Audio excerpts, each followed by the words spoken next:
ये विवाह सुख नहीं विनाश लाएगा। ऐसा युद्ध पहले कभी नहीं हुआ और इस नरसंहार के बीच एक व्यक्ति अकेला खड़ा होगा।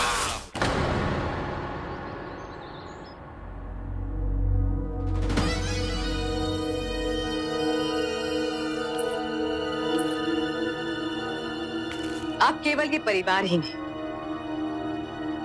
बल्कि ये साम्राज्य भी रेत के महल के बाद ही ढह जाएगा। और कौरव की उसका क्या मां? उसकी चिंता तुम मत करो सुशील। उसके लिए जो उचित था वो मैंने कर दिया।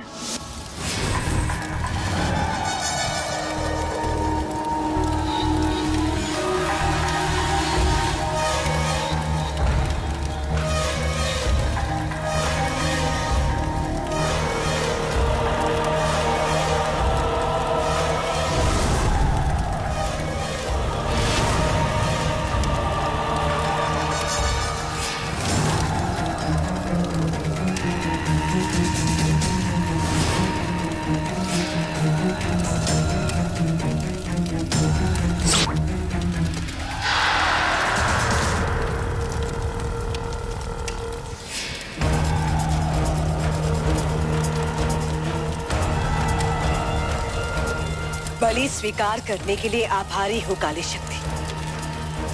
अब मेरे बदले आप मेरा बदला लेगी। अशोक और कौरव की एक नहीं होने चाहिए। अब केवल हमें कौरवकी को सकारात्मक शक्तियों से दूर रखना होगा। जैसे ही काली शक्तियां उस पर ढावा बोलेगी क्षण भर में वो मर जाएगी।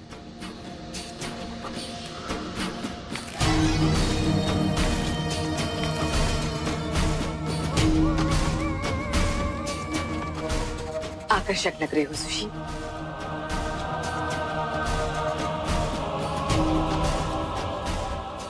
अब मुझे केवल उस दिन की प्रतीक्षा है जब ये संसार मुझे बिंदुसार की ज्येष्ठ पत्नी के रूप में नहीं बल्कि भारत के महान सम्राट सुशील की माता के रूप में जानेगा। और ऐसा शीघ्र होगा मां, क्योंकि आज से इसी क्षण से अशोक के पतन की उल्टी गिनती आरंभ हो गई है।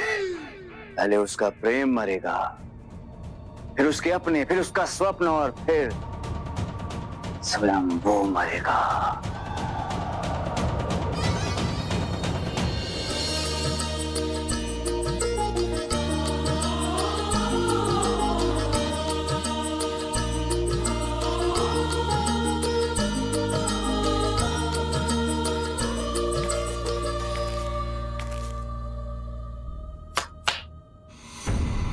एकांत।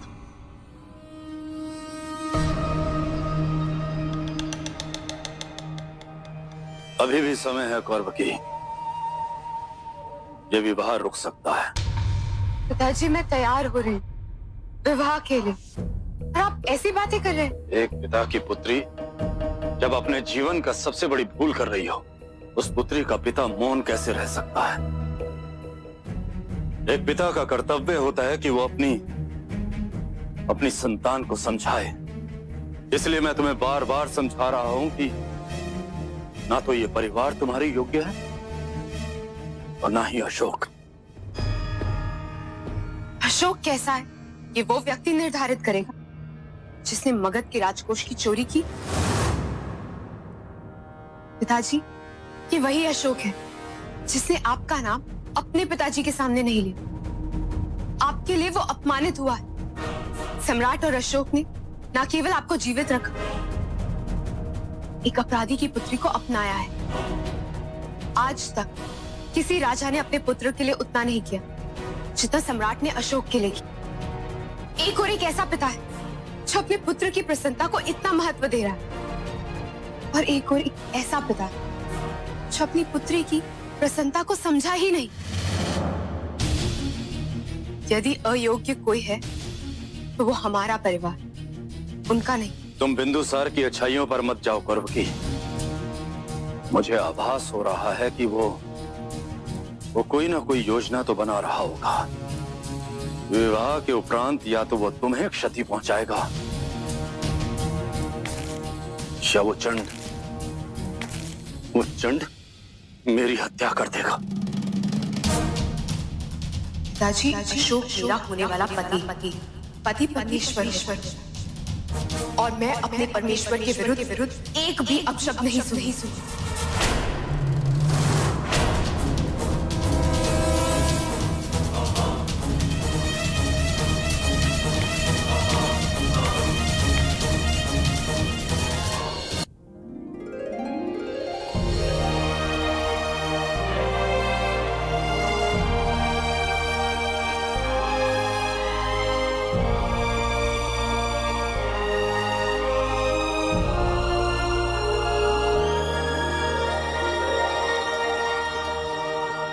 आज मेरा पुत्र अपनी प्रसन्नता को पाने हेतु अपना पहला पग बढ़ा रहा है, और आज ही मैं उसकी सबसे बड़ी बाधा बन के खड़ी होने जा रही हूँ।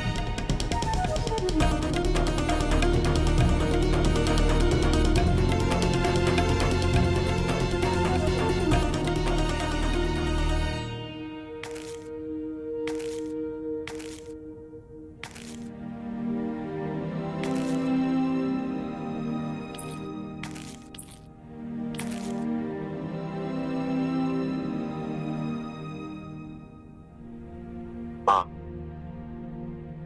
मैं बहुत दिनों से देख रहा हूं आप कुछ विचलित प्रतीत हो रही है मुझे। मैंने आपसे पूछने का प्रयास भी किया, किंतु आपने उत्तर नहीं दिया। कुछ है जो आप मुझे बताना चाहती है माँ?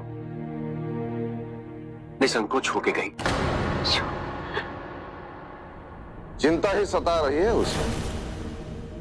केवल धर्मा ही नहीं, संसार की हर मां को यही चिंता होती।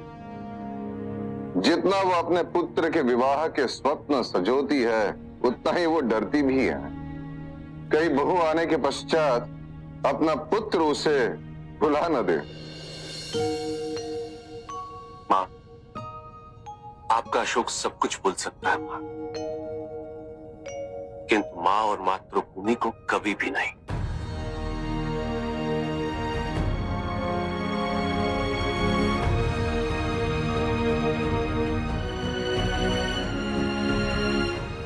मातृभूमि मेरी भी है अशोक।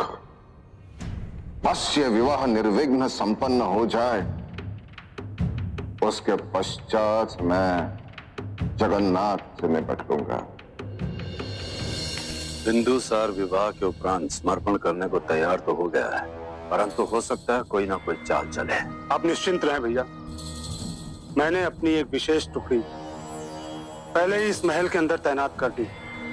मात्यो को भी बुला लिया, जो कौरवकी और अशोक के फेरों के पश्चात किसी भी स्थिति से निपटने के लिए तुरंत तैयार हूं। मगध के सिंहासन पर बैठते ही मैं तुम्हें पुरस्कृत करूंगा केवलनाथ।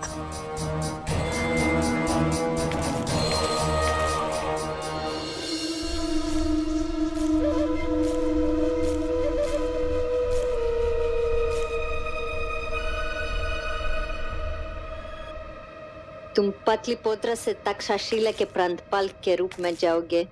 मुझे विश्वास है कि अशोक रास्ते में तुम्हें मारने की कोशिश करेगा, लेकिन मेरे सैनिक तुम्हें सुरक्षित तक्षशिला ले जाएंगे। फिर तुम प्रांतपाल बन के यूनानी सेना को भारत आने में मदद करोगे, और मौर्य साम्राज्य सदा सदा के लिए समाप्त हो जाएगा। आज केवल राजसी विवाह का दिन नहीं, अबे तो इतिहास आज के दिन को मौर्यों की प्रसन्नता के अंतिम दिन के रूप में और भारत पर यूनानियों के शासन के आरंभ के रूप में स्मरण रहेगा।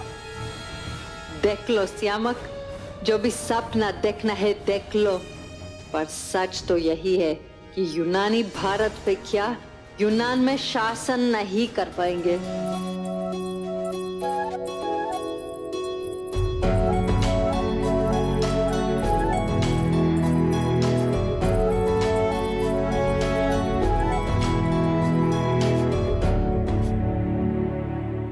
न जाने देवी कहाँ रह गई।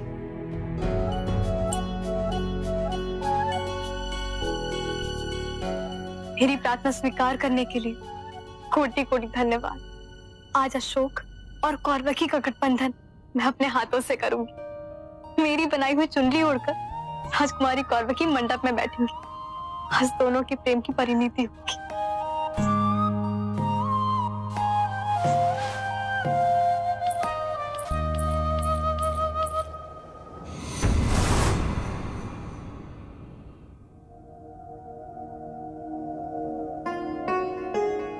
माँ चले? मैं बस अभी आई। आप कहाँ जा रही माँ? एक कार्य शेष रह गया है।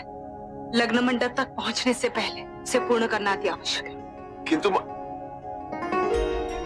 ऐसा कौन सा महत्वपूर्ण कार्य शेष रह गया? ओहो, मैं दुपट्टा लेना तो भूल ही गई।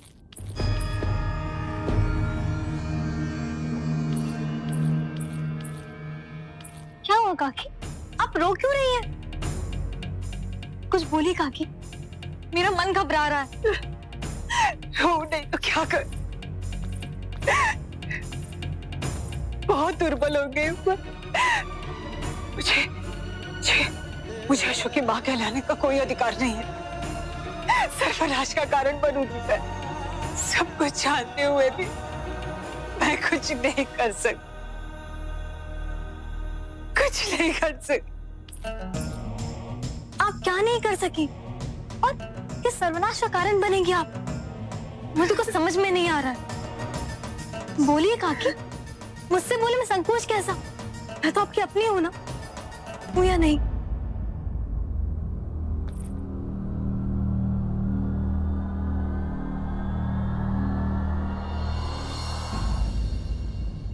वचन दो मुझे देवी, जो सत्य में तुमसे कहूंगी उसके बाद तुम मेरी आलोचना नहीं करोगी। मैं कैसे कर सकती हूँ? वचन दे नहीं करूंगा। वचन दो मुझे देवी, जो बात में तुमसे कहूंगी वो सिर्फ सुनोगी नहीं, जो करने के लिए कहूंगी उसका भी पालन करोगी। वचन देती हूँ। वचन दो देवी कि तुम्हें सदैव स्मरण रहेगा कि मैं ये केवल इसलिए कर रही क्योंकि सब कुछ ठीक करने का एकमात्र यही विकल्प है। मैं वचन देती हूँ। आप तो बताइए काकी। देवी, वो साधु बाबा की भविष्यवाणी जो तुम्हें आधी सुनी थी, पहले वो पूरी सुन ली। ये विवाह सुख नहीं विनाश लाएगा। महासंग्राम होगा। पाटलिपुत्र और कलिंग के बीच महायुद्ध, ऐसा युद्ध पहले कभी नहीं हुआ। और इस नरसंहार के बीच एक व्यक्ति अकेला खड़ा हो। आप उस बूढ़े साधु बाबा की बात में आकर विचलित हो रही है। ऐसा कुछ नहीं होगा काकी। मैंने भी विश्वास नहीं किया था देवी, नहीं किया था कि तो जब मेरी आंखों के सामने सर्वनाश के बीच अंकुरित होने लगी तो मुझे विश्वास करना पड़ा। ये अनुबंध पत्र है। इसमें लिखा है कि आप मेरी पुत्री कौरवकी के साथ अपने पुत्र अशोक का विवाह करवाने के लिए मेरी अधीनता स्वेच्छा से स्वीकार करते हो।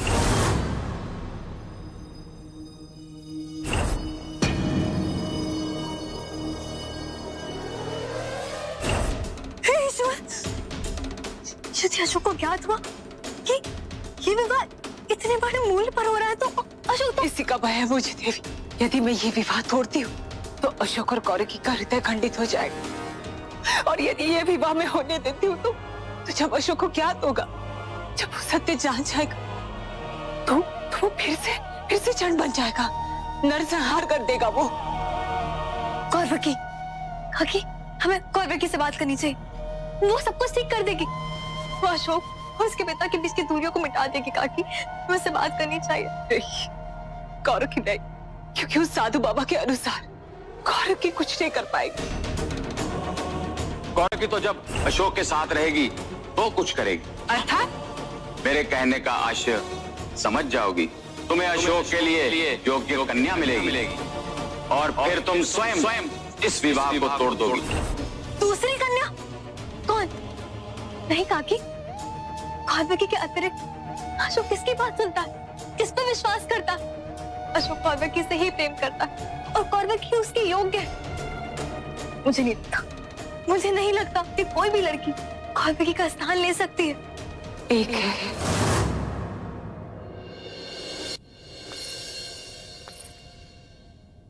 जिसने 14 वर्ष के अशोक को चढ़ पड़ते हुए देखा, और वो अशोक जो आज है उसे भी बनते हुए देखा है। जब कभी मैं अशोक से क्रोधित होती थी तो वो मित्र बनकर अशोक का समर्थन किया करती थी, और जब कभी अशोक कभी चिंतित रहता था तो उसके मुख पर मुस्कान लिया करती थी। उसने मित्रता के लिए अपना जीवन तक संकट में डाल दी। किसकी बात कर रही हैं आप? कौन है वो?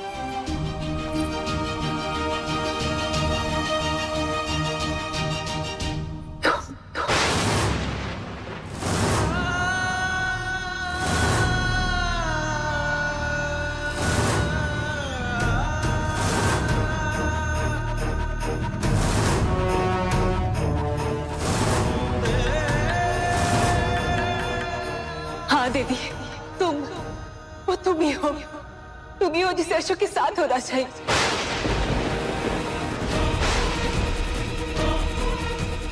मुझे कितनी बार इससे संकेत मिले थे, लेकिन पता नहीं क्यों मैं देखकर भी नहीं देख सकी। वो तुम ही हो देवी।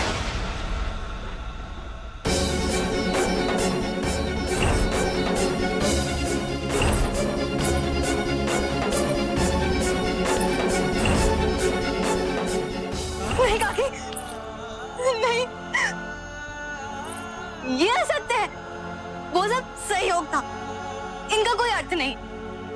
मैं वो कन्या नहीं हो सकती। और मैंने तो अशोक को कौरवकी को मिलाने का प्रण लिया है काकी। नहीं, अशोक जो सदैव मेरा मित्र रहा, कौरवकी मेरी बहन जैसी काकी, मैं उनके साथ ऐसा नहीं कर सकती। मैं उनके बीच में नहीं आ सकती।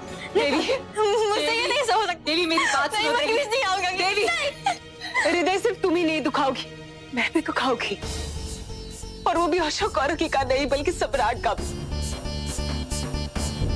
जब अशोक को ज्ञात होगा तो वो मुझे कभी क्षमा नहीं करेगा।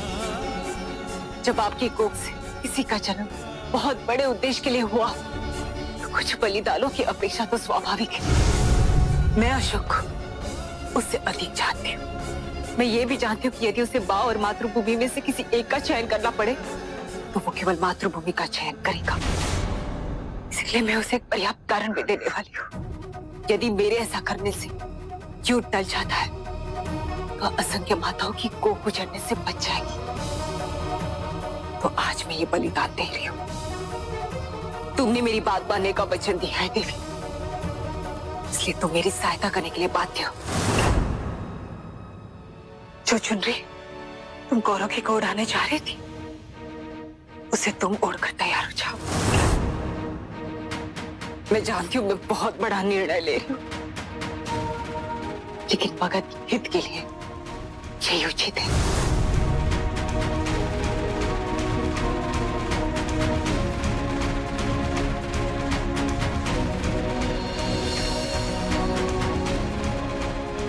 जाओ, तैयार हो जाओ, इससे पहले और विलंब हो। मैं उस विनाश को रोकने जा रही।